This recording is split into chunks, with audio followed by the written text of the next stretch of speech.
आपण श्री गणेशाचे अनेक रूप पाहतो. पण तुम्हाला ठाऊक आहे का? गणपतीच्या 32 रूपांपैकी एक अत्यंत विलक्षण रूप म्हणजे हेरंब गणपती. हेरंब गणपती हा गणपतीच्या 32 वेगवेगळ्या रूपांपैकी 11वा मानला जातो. हेरंब हा शब्द 2 संस्कृत शब्दांपासून बनलेला आहे. हे आणि रंबा. हे म्हणजे असहाय्यता आणि रंबा म्हणजे संरक्षण.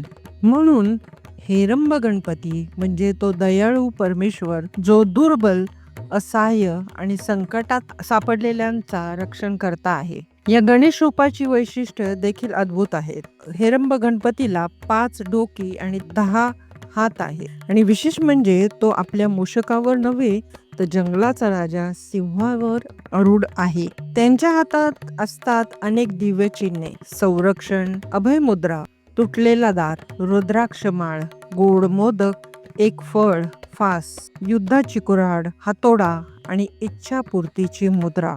हेरंब गणपती हे तांत्रिक पूजेमध्ये अत्यंत लोकप्रिय आहे. हेरंब पंथात गणेशाची पूजा देवीच्या रूपात म्हणजे शक्तीच्या सहवासात केली जाते. देवीला त्यांची माता आणि भगवान शिवांना त्यांचे पिता मानले जाते. काळाच्या ओघात हेरंब गणपती काही तांत्रिक साधनांशीही जोडला गेला आहे, ज्यांच्या माध्यमातून साधकाला भ्रम निर्माण करण्याची, मत्सरावर विजय मिळवण्याची किंवा दुष्ट शक्तींचा नाश करण्याची सिद्धी प्राप्त होते असे सांगितले जाते. पण त्यांच्या मुळातली शक्ती, दयाळुता आणि संरक्षण हाच हेरंब गणपतींचा खरा संदेश आहे. ते सांगतात, जो दुर्बल आहे त्यांचंच मी रक्षण करतो.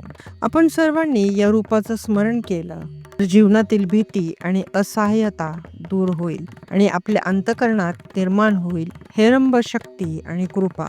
गणपती बाप्पा मोरया. जय हेरंब गणपती. दुर्बलांचा रक्षक, भक्तांचा आधार.